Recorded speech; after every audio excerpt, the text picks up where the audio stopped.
Um, I will mute everybody but Julia. Uh, mute. Okay. All right. Are we ready to go? Excellent, excellent. Thank you so much for having me, for the invitation. I am so glad to be here and be getting to present with you tonight. So you probably have seen these slides here that are in front of you, but what I'm going to be talking to you about tonight is tidymodels, which is a framework for modeling and machine learning in R using tidyverse principles. So before we get started, I want to do a slight bit of acknowledgements for this talk and these slides specifically to two people who I work with, Allison Hill and Desiree DeLeon, who either work or contract for our studio because their handiwork is all over this talk. In Desiree's case, literally, she's the one who created the art and CSS and whatnot for these slides. So many thanks to them for making much of how good this talk looks, in my opinion, possible. So we'll start out by telling you a little bit about who I am. So my name is Julia Silge, and you can find me here at GitHub and Twitter, here on YouTube, and here on my personal website. And I work for our studio, and at our studio, my title is software engineer. And I think of myself as like a data scientist and a software engineer. Before I worked at our studio, I worked at Stack Overflow. There I was a data scientist. And before that, I worked at a consulting firm where I was a data scientist working in the nonprofit space. And so that just gives you a little bit of like background of like who I am and the kind of work that I've done. I'm someone who's had a very like applied real world data role. My academic background is in physics and astronomy, so I actually don't come from like a classic stats background, as probably many of you do. And I love thinking about how people use data and modeling in the real world, and about people's workflows, about how we can set people up to be successful with the kinds of steps they take. And so what we're going to be talking about in this talk is a lot of exactly that, of like workflows for your real world data problems when you want to do machine learning or modeling, and how to approach it with this tidy models framework. So when we talk about machine learning and modeling, like what is it that we're talking about? What is it that we mean? I think this is so before we start, I'd like just to kind of orient ourselves, like what is it that we're going to be talking about? I want to put a couple of these like concept maps up so we can kind of say, oh, what is it that we're talking about doing here that we can do with tidy models? So if you kind of picture the field of artificial intelligence, like that would span things that we can't do yet at all, that are very general, to things that we can, like we have this sort of machine learning, and then like down to deep learning. We have this sort of oniony shape that we might think about, or instead, that would be one way to think about it. Or instead, we can think about machine learning in this kind of concept map idea, where we would have machine learning is here in the middle, and these ideas kind of spread out from it. So we have, if you come from a stats background, you probably learn stuff over here on this left side, right? You learned a lot of these kinds of things, like how to do regression, how to do clustering, like these kinds of classical things over here. If you are, like, I want to learn the newest, latest thing, you're like, deep learning is not even cool enough for me. Like, I'm learning reinforcement learning now or whatever. Like, we have these different kinds of things that fall under machine learning in different ways. So most of what I'm going to be talking about this evening kind of falls in that blue circle, like supervised machine learning, where we have like predictive modeling, where we have data that has some outcome, some label, some numeric variable that we want to predict, and we want to be able to build a model to predict that thing. We tidymodels also has support for some of these other things, like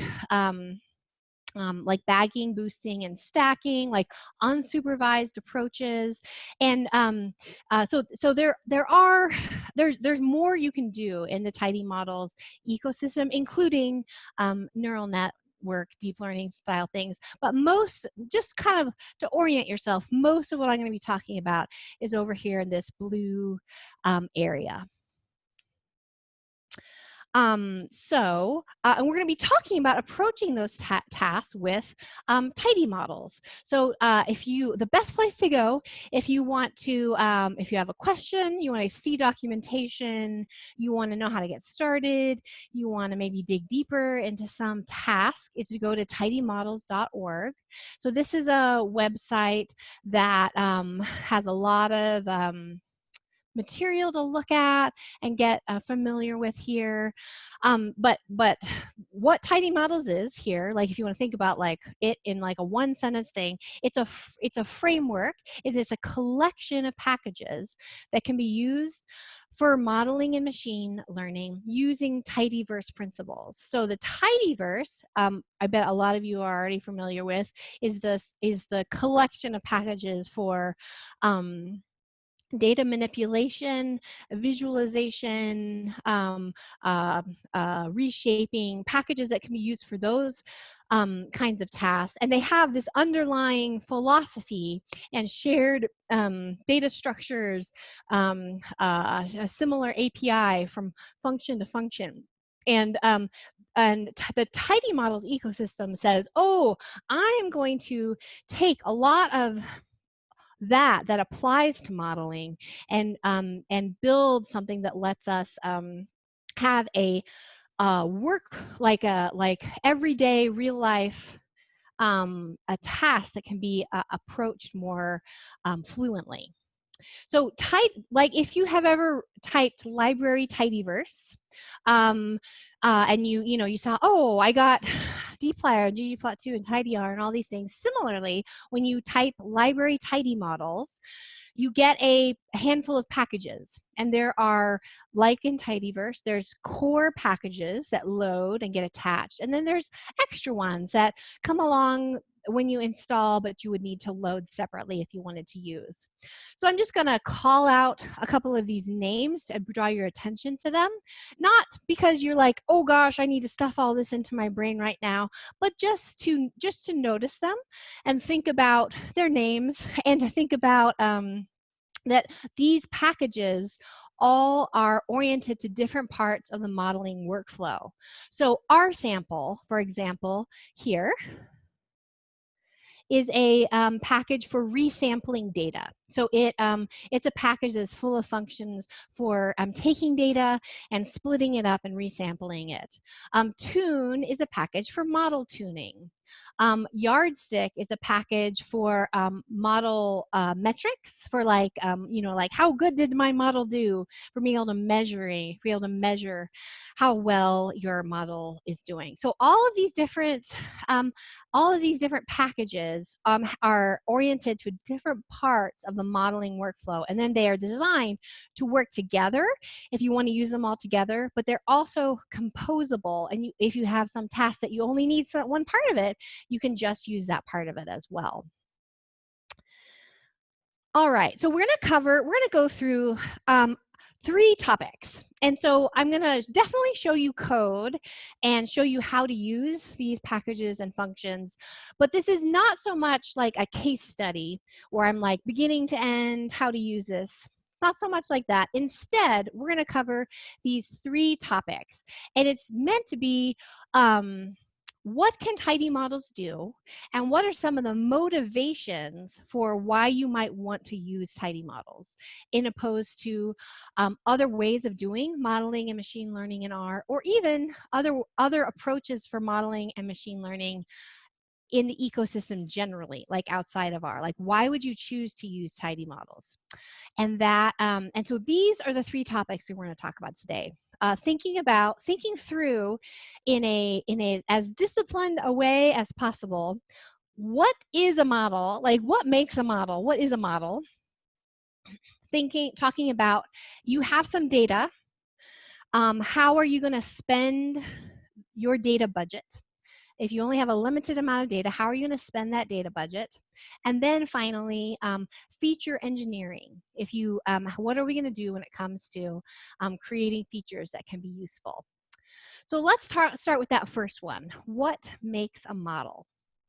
So I'm just going to read. First, I'm just going to read the sentence at the bottom. Modeling in R has heterogeneous practices around model interfaces, fitting, and execution.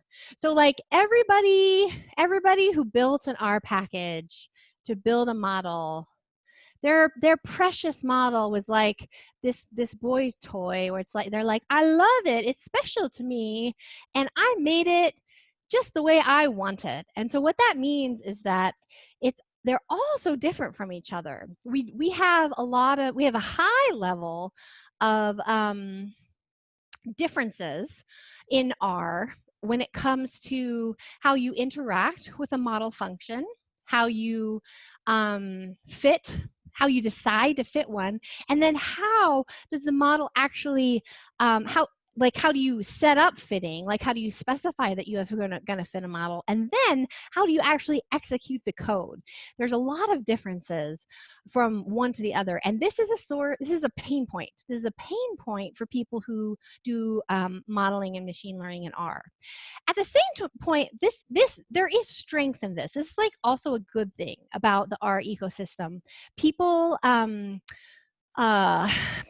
have implemented huge numbers of statistical approaches in R that are not available in other ecosystems if you move to those. So this is definitely like, it is what it is. It's true of where we are. And so what tidymodels wants to do is to address this pain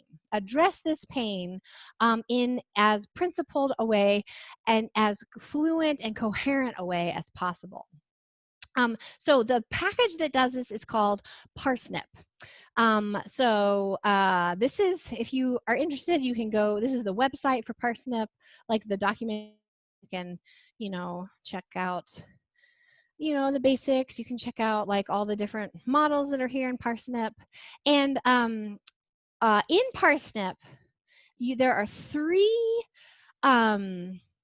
concepts to think about when you are going to specify a model in tidymodels. The first one is you pick what kind of model are we talking about. Then we set a mode, and then we set the engine of the model. Dividing a model up into these components and thinking about the model in this way provides us with flexibility and provides us with a separation of the code that specifies a model and the code that executes the model in a way that is extremely helpful when it comes to working with other backends, when it comes to model tuning and things that we'll talk about here. So let's talk about this. First, let's talk about picking a model. What do I mean by that? So if you're interested, you can check out like all the different kinds of models that are here. You can click through and see all these guys that are here and whatnot. But when we pick a model, we're talking about something like linear regression. Like a linear regression is a kind of a model. And so here, this code that I've written out here specifies a linear regression model. A decision tree is another kind of model. Like this is like kinds of models that we could have.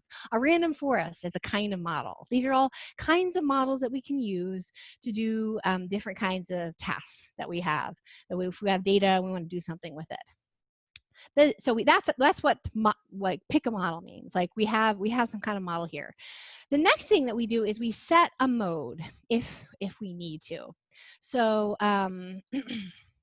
we do that with the function set mode. And we can notice we were able to use the pipe here. So we're very influenced by the composable nature of tidyverse code. So some models can solve multiple types of problems and some can't. So here, the linear regression model that we had before, we actually don't need to set the mode because linear regression can only do regression. Logistic regression can only do classification. But some kinds of models, like a decision tree, can do either one. And so then we do have to set the mode. So we would set the mode of either classification or regression like this. So separating out the type of model from the mode is one of the things that allows us to have models that separate the specification from the execution. The next thing we need to do is set the engine.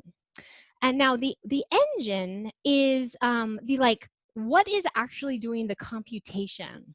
So sometimes that's R. So for example, it could be an R package. So let's think about the random forest example. So if we do set engine and then we put random forest like this, then the computational engine is that R package that's called random forest. But we can set a different engine, Ranger. So Ranger is a different R package. So these are both examples of using R packages to do the computation. But we can use other computational engines as well. So here we set the engine here for this linear regression to LM, and this is like just do ordinary linear regression, set the engine as LM. Or we can set the engine here to Spark. And what we're saying is, I want to do linear regression, but I don't want to use R as my computational engine. I don't want to use R to do the math. I want to use Spark to do the math. One of the amazing things about R is that it is this layer between us and our brains and whatever's going on in the computer. It's usually like C or sometimes Fortran or whatever. And we can extend this to using things like Spark or Keras or Stan or other things that allow us to implement things that we might not otherwise want to. I see a question about like, what if I don't have that package installed? There's error trapping that will remind you to install it if you haven't already. Okay, so what makes a model? Something like this. So this is a nearest neighbor model where we set the engine and then we set the mode. And so this model is now ready to go.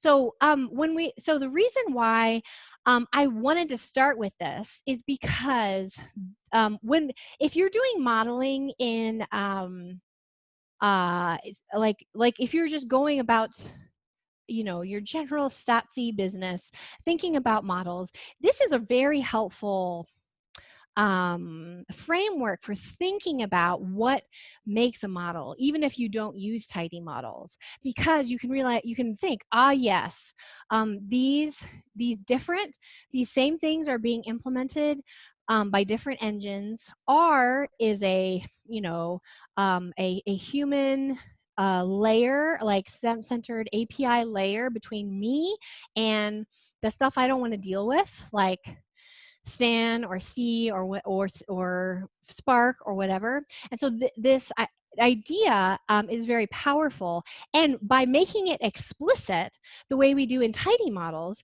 it allows us to be super flexible. For example, mocking up something locally with a subset of data and then just changing the engine to Spark and then using it on a Spark data frame. The last thing I want to show before moving on to the next topic is how the choices that are made in tidy models are specifically to like oriented towards this question of harmonizing these interfaces, which are can be overwhelming to deal with. So this is a table that shows all the inputs for a boosted tree model. For example, like XGBoost. So in XGBoost, it has these arguments, right, that are hyperparameters that we usually need to tune to figure out what the right values are. And in XGBoost, you know, they're called these various things. And the same implementation, like a boosted tree model in Spark, you know, has different names. And then the C5.0 model is a slightly different, like, boosted tree model. It's not quite the same thing, but it calls things different things. Also, they have different defaults. Notice, for example, like the mtry, the defaults are different across as you move across. Like the tree depth is different. So in Parsnip, one of the really nice things about using tidymodels in Parsnip is, like, you don't have to try to remember what all these things are and how they move from one to the other. Instead, that is all handled under the hood for you. So the next thing we're going to talk about is spending your data budget, how to spend your data budget. So the package that handles this is called RSample, which is like a play on the word resample. So here's where the package or the package documentation is, where you can walk through, you know, what's going on here with RSample. And the RSample package, or thinking about your data budget, comes down to this idea of data splitting. So if you've done like modeling and machine learning, you're probably familiar, I'm sure you're familiar with this idea of splitting your data into training and testing. Perhaps 90-10 or something. Like, I think this is a 90-10s, I think, split. So you have your original data and you split it into training data and testing data. And you're going to take that training data and you're going to fit your models to it, and then you're going to evaluate them on your testing data. You're going to look at how well they do on the testing data. So RSample has functions that can do this. So we're just gonna, you can split our data randomly, the RSample centers around this concept of a split.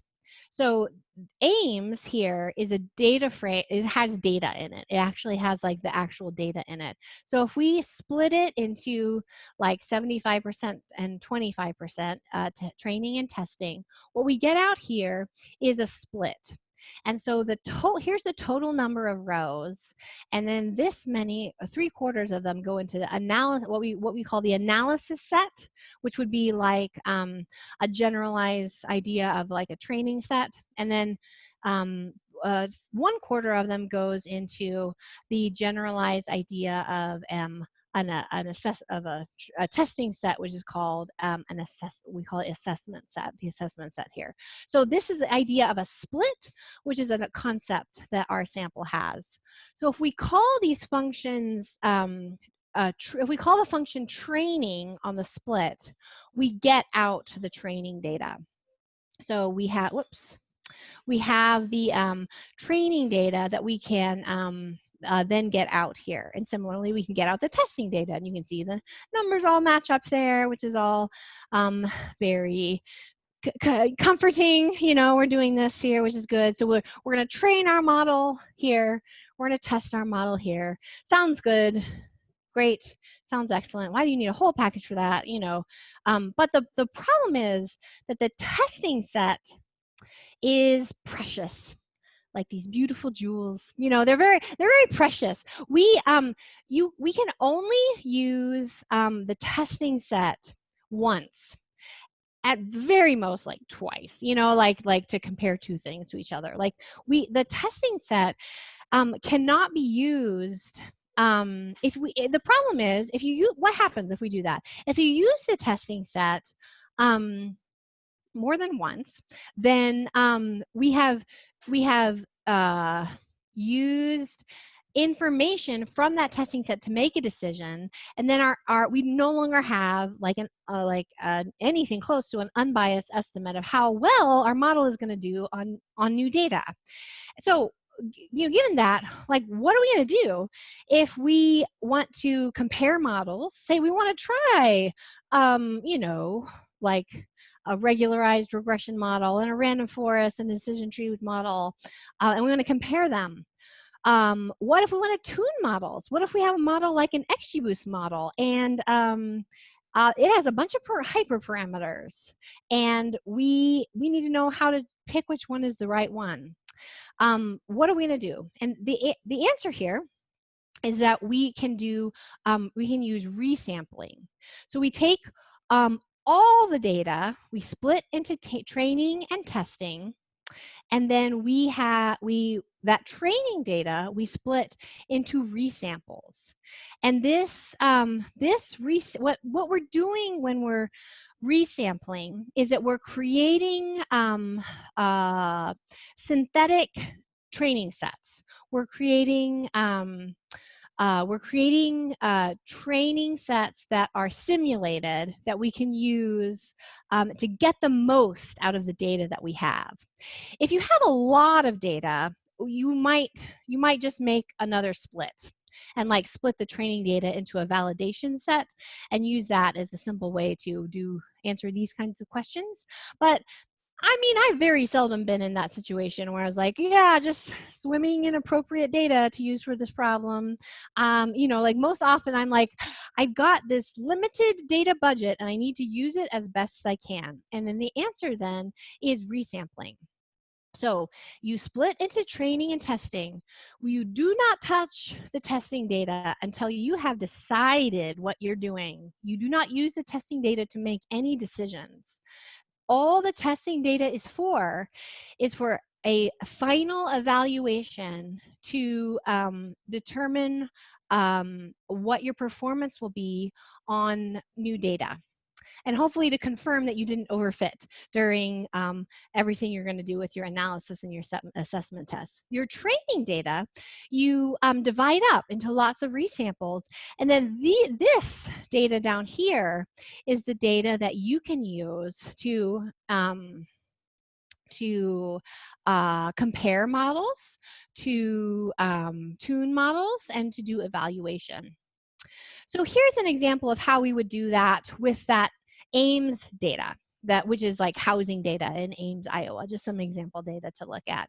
So this function that I used is called vfold CV. So it's vfold cross-validation. This is the kind of resampling that it is. So the first argument here is the data. Notice what data is. It's a training data. Because we only resample the training data. We do not resample the whole data. We don't resample all the data. We have to put that testing data aside and don't touch it until the end. So we resample the training data, and then we can make some decisions about how we would like to resample the data. Maybe maybe we're going to train a model to predict sale price of these houses based on other stuff that's in the data set. In that case, we have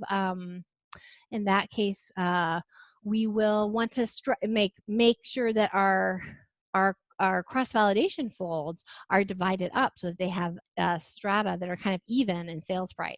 So this thing that we have come out here, these are splits, much like that split, that training test split that we had before. A split is a concept in our sample that makes a lot of things possible. And then this is just an ID here. So cross-validation is one way of doing this kind of resampling. We can walk through like how it works for anybody who is unfamiliar in it. So you have your training data. And let's think of each of these as an observation. And you divide it up into chunks. You divide the observations up into a certain number of chunks. And we call those folds. This is where the v-fold cross-validation idea is coming from, is in that fold. These are called folds. And in the first split, remember we said I was going to make a whole bunch of splits there. So in the first split, I say, aha, this fold is the fold that I'm going to use, I'm going to hold out and I'm going to use for assessment.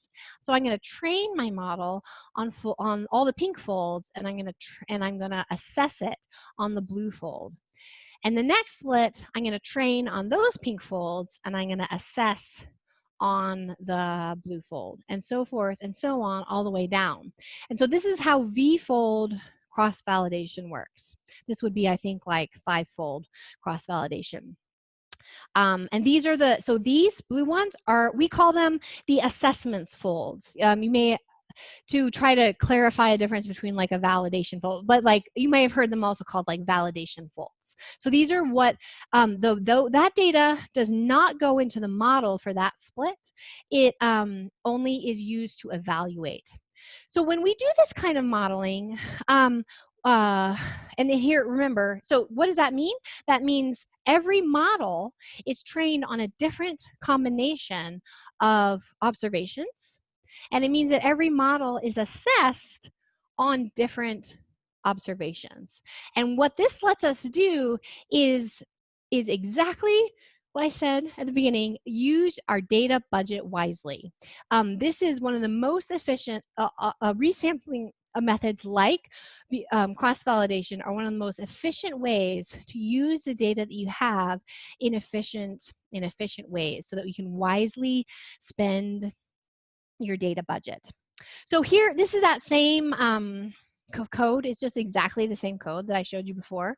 But now, hopefully, you'll be able to picture it a little better. What this split is saying is, it says which observations belong in the analysis set and which one belong in the assessment set. And so it isn't holding all the data, it's just holding the information about which ones go in which. And if we were to use this V-fold cross-validation to train a model, either for tuning or just to evaluate how a model is doing, models would be fit on this many observations and then assessed on this many. So it's like a mini training test set through all of these splits. And those models are not kept. We throw them away. We don't keep the models. We keep the performance estimates, how well did the model do, but you don't keep the coefficients or any of the parameters of the model.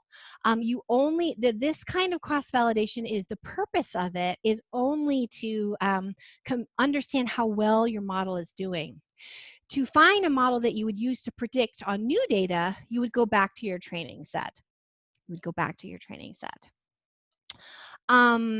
So I just showed you an example with V-fold cross-validation, but there are other kinds of resampling methods that are appropriate in different situations, like leave one out cross-validation, Monte Carlo cross-validation, and bootstraps, so bootstrap resampling. So these are all different kinds of resampling methods that are, good in different kinds of situations.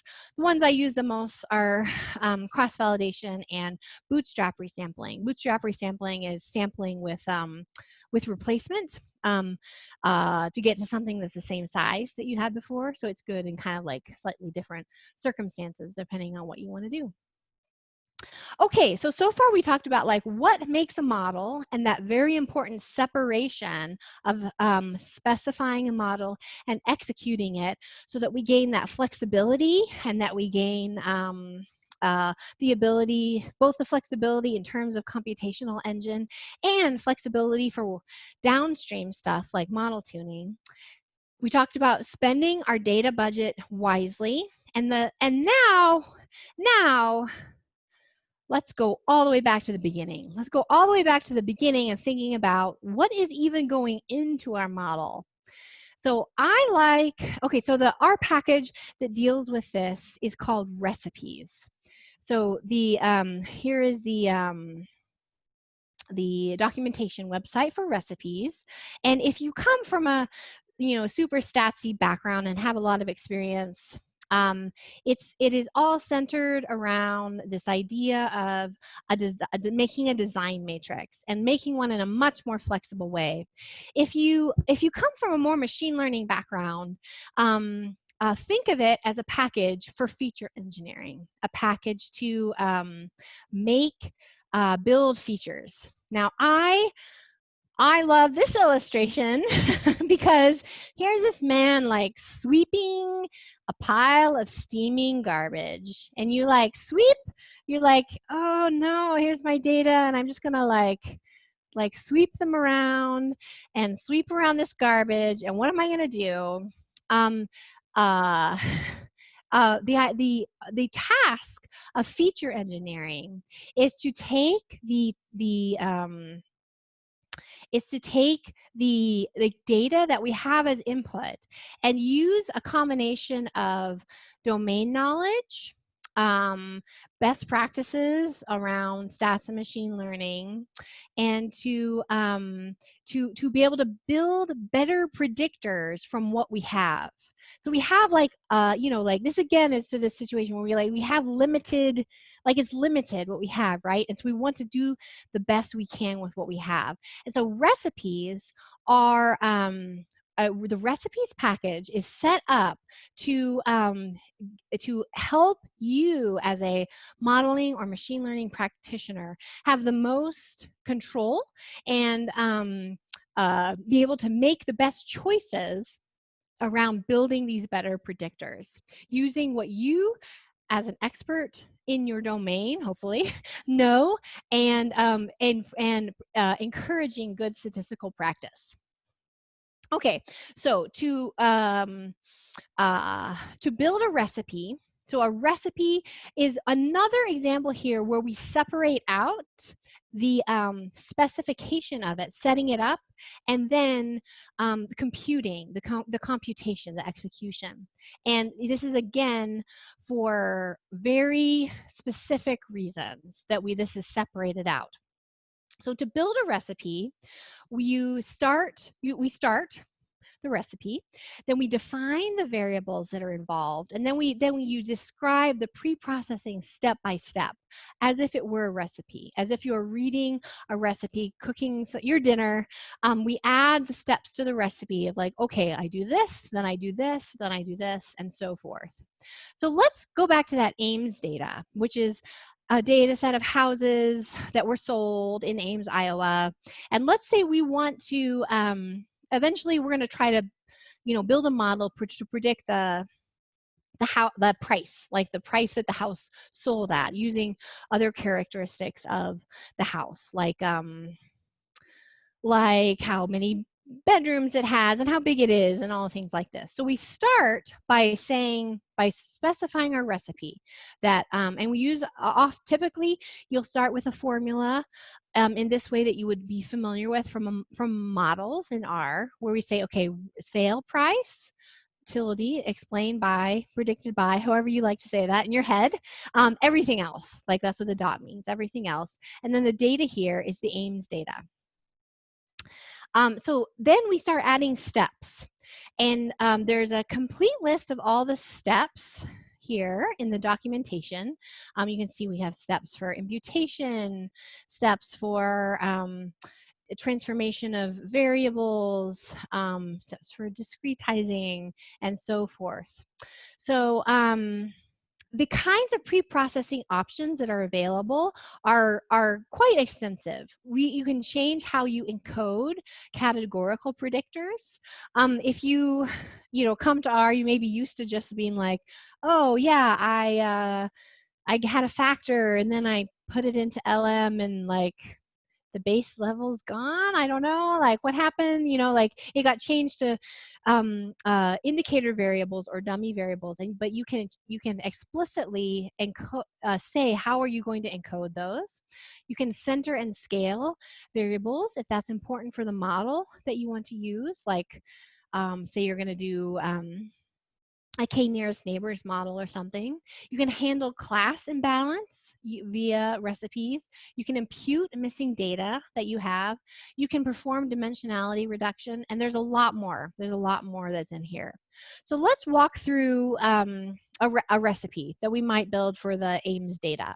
So here, this first line is just that where we start, we say, here's the recipe I'm going to build. I'm predicting sales price. So I'm saying sales price is my outcome, and then everything else in the data set are my predictors. So that's what I'm saying with that first line.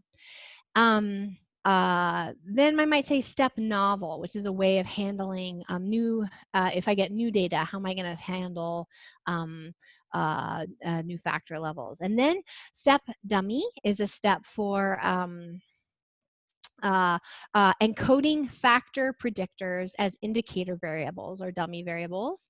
This is the zero variance step. So I want to take out things that have zero variance. So this can be important, for example, when we go to resample, you know, like if you resample, something might end up with zero variance and we don't need that in there anymore. Step normalize is centering and scaling. And then this one ends with some reprojecting. We're going to reproject to new, new variables. I'm going to take all those things that are numeric, because I did this, and I'm going to perform principal component analysis on them. And I want 5 components at the end. And so what this recipe does is it takes in the training data, and it will after it gets processed, it will put out a very different data set, a data set with the same outcome, but instead of predictors like zip code and number of bedrooms and bathrooms, it will have 5 principal components. So that is what this recipe does. And you can build recipes for all kinds of different tasks that you need to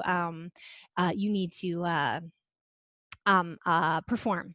So recipes is for data pre-processing. So this is us setting up the recipe. And if I printed it out here, it would just have it would be specified. Prep is the verb, the function for I actually did it. I want you to do it. So what this does is it says, okay, which of these variables were actually factors, and I want to convert them. Which of these had zero variance? Oh, these are the ones that had zero variance. I need to get rid of them. Which of these now do I need to center and scale for? And then at the end, PCA extraction. So this slide is the I'm specifying it slide. And then this, with the prep is that it's time to compute everything. And it is important to separate those because the pre-processing steps of machine learning and modeling are just as prone to data leakage as the model training step is. And in fact, people don't talk about it or think about it enough. And one of the goals of design, the reasons why recipes is created the way it is so that you can think of prep as the way you get from your old data to your new data, and the way that train does. So we don't want our information from our test data getting into when we're doing pre-processing, because when it comes time, we'll be very sad. We'll be so sad then when we take that pre-processing setup and we go and we finally get our new data after we put this thing in production, right? It's like, oh no, this isn't doing as well as we expected. And often this is because of data leakage, and data leakage is often such a big problem when it comes to data pre-processing, especially. So one of the big goals and successes, I think, for recipes is that it puts that data pre-processing, some of the rigor around how data is handled with old data, new data, around data pre-processing that we know we need when it comes to data to modeling. All right. So I'll just finish up here, and then we can do a couple of some questions.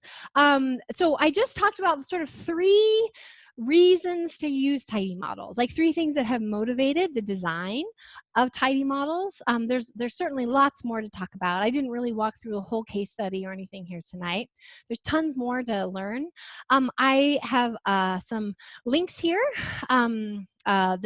So the top one we already talked about. The second one is an interactive course that I made that will walk you through 4 case studies that will help you learn like how to do modeling and machine learning using tidy models. If you want to learn more about feature engineering, this site is a site of a book by Max, my boss and collaborator. And then you can see what's going on with tidy models here at GitHub. And then I'm here on Twitter, and so I tweet sometimes about tidy models, I'd say, hopefully sometimes. And then I am doing screencasts pretty regularly about how to use tidy models as well. You can see those on YouTube. So those would be resources to learn more if you want to get started there. So that is it for me. So maybe we can go back and catch some of those questions.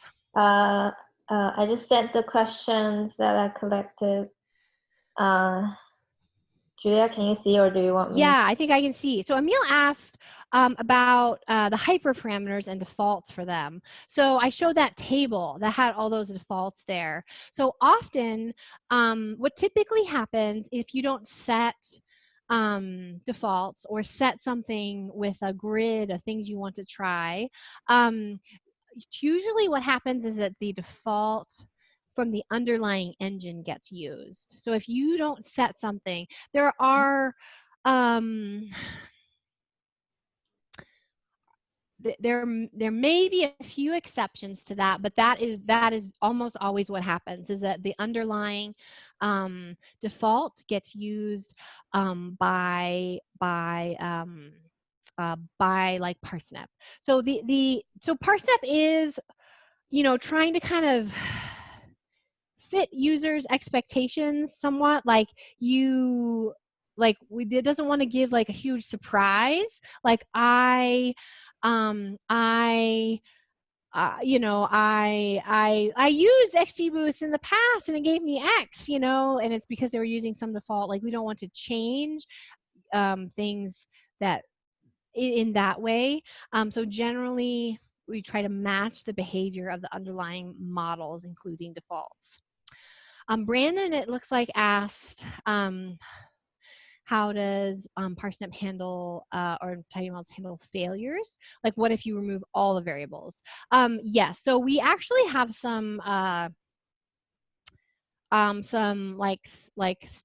stopping conditions if you do remove all variables. Basically, like, hey, you removed all the variables. Are you sure you know, I think you like, you know, like, stop. You probably don't want to do that. Like, all your variables were 0 variance, you know, like, I don't think you can fit a model with that. So yes, there's error handling with that. Certainly, we still sometimes run into cases where it gets passed to the underlying engine, and people sometimes get the underlying engine's error message. And so we kind of are also trying to figure out what is the best answer there. Like, what's the most helpful error message sometimes for people to get. And then Michael asked, what's the best way to provide feedback for tidy models for features? So if you can tell what so I'm going to say a couple places. So on RStudio community, there is a category for machine learning and modeling. Let me see. I think I have the link up. Yes. So here it is. And Max and I and the other people who work, and Davis, I'll be honest, is not on there that much, but some of us who work on tidy models do watch the tidy models tag on RStudio community, and it's a really good place for like discussion or questions. It's like a good forum for that. If you have something that you are quite specific about, a GitHub issue can be good for that. If you already have, you know, like that would be the other idea of depending on how, you know, hashed out some idea is, that can be a good option. It's probably, if you can tell, if you're clear enough about what package it belongs on, then you probably have a pretty good idea of like what GitHub repo it would belong on. Oh man, Malcolm, yes. Yes, we I have. have the same issue, actually. Yes, Yeah. yes. So I think the recipes analogy has its benefits. The idea of like, it's like a recipe. You just add the steps. And so one, yes. I think we maybe this predates me, but I'll say we anyway. I think maybe the naming perhaps got a little too cute. That's how I describe it, as cute. The first part is very evocative. The recipes part is very evocative of what it does. Yes.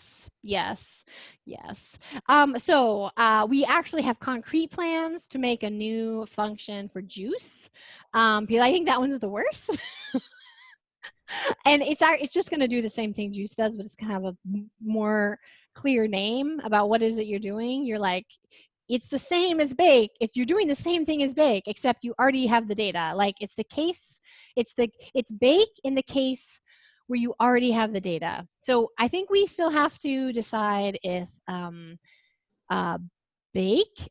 So first of all, the other functions are not going away. Like they will stay around. It's like, do we add easier to learn and teach verbs to use in addition to them?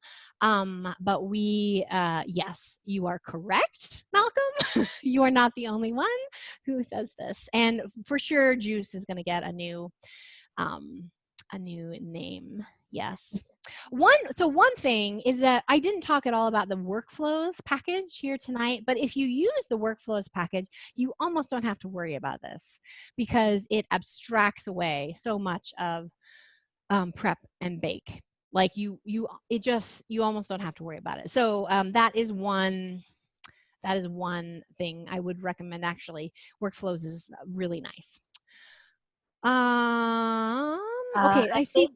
Yeah, there's a time series sampling question. Okay. Yeah. Yes. Okay. So there is a really fantastic article on tidymodels about time series analysis. Our sample has some really nice functions for like rolling origin resampling. That's really good for time series. And also you can do like, if that's what you want to do, like rolling origin, and then also has these like time splits. Like if you're like, I want to build a model where I train on this much and then I predict for the future, which is often what you need to do in time series. So there, I would suggest looking at our sample and then looking at some of the like walkthroughs, like beginning to end walkthroughs about time series that we have up there, because they are I think well written and kind of show you how to get started with those. Tim asked about like, does it hurt you performance wise? And like not like they're just like any wrapping that happens calls these functions so directly that you're not like any compute that happens, like calling a function, like in R, a function calling a function is not a slow thing to do.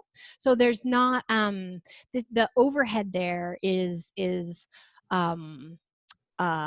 like so minimal that this isn't something that's a barrier to use. Like the overhead of a function calling a function is not a big barrier in R. And also we're not doing like deeply nested functions calling functions or anything like that. So it's like, if you don't care about using the pipe, like if you're someone who's like, I'm not going to use the pipe because like every time you use the pipe, it's like a function, right? A function call. Like it's like that. It's like, this is not the barrier to any, I mean, in any real world analysis, like those function calls are not, that I have seen, you know, like that's not the barrier. Feature importance, I did not talk about. I am going to find the link. Well, no, I'm not going to. I'm just going to say it. Like people on my team do not develop this package, but we use it. We're extensive user of it. It's the VIP package. It's fantastic. We're really big fans. So I recommend using the VIP package. It works really well. You can see on tidymodels.org in some of our articles how we use it. And it's we love it. We think it's great. So we show how to use it, but we do not develop a special Tidy Models VIP package, because a variable importance package, because it is just excellent, and we use it the way it is. Scikit-learn. You know, so in Python, there's one way to do things. You know, it's very much like, this is like Python and R, right? It's like, there's one way to do things. It's the Pythonic way. And in R, it's like, we all do things our own way. And what way do you want? Well, how do you want to do it? You can find that way. So I would like, so Carrot, you know, a long time ago, and now Tidy Models are our efforts to make a scikit-learn style thing for R, where it's like, you don't have to learn a bazillion interfaces, you just have to learn one, and then you can use lots of different things. So certainly there's inspiration there. Yeah, I think that scikit-learn has the benefit, has, on the positive side, scikit-learn has a much more unified and cohesive, like it's not, I'm gonna wrap many things and try to do this in this principled way. It's like all one thing. So that's, scikit-learn has that in its favor. I think so maybe something like R has in its favor is that the statistical approaches are more clear and or transparent and or in some cases correct. I mean, I think most things have been fixed, but in scikit-learn. I just want to add there, like scikit-learn is more about the engine comes with the workflow, but Tidy Model is more about the workflow, and the underlying engine could be from a diverse range of packages that you prefer to use. So that's great point. Very different. Great point. Yeah. Very great points. There was a question about H2O. Yes, that is in the plans. There's kind of a roughed up, there's a rough draft or whatever that sort of works already of using H2O as an engine. So it's like, you could say like random forest set engine H2O, you know, or you know, they have those amazing like super learners and, you know, like all those kinds of things. I mean, I don't think like the AutoML that H2O has would be like a really good fit for Tidy Models, but a lot of their other machine learning methods, like you could definitely picture them as like an engine for things that exist in Tidy Models. So that's definitely in the works. And was there anything else? I think I hit them all. Did anybody else want to surface anything? Thank you, Julia. That was a lot of questions. Those were great questions. Thank you for sharing all those.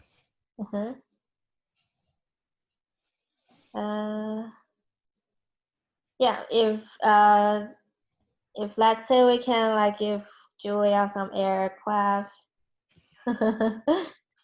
Thank you for doing this.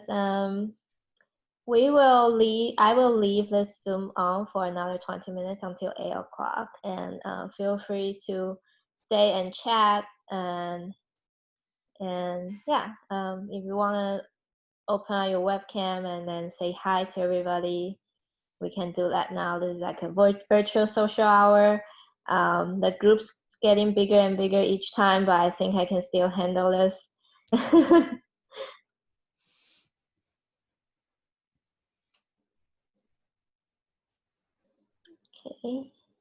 Let me stop recording.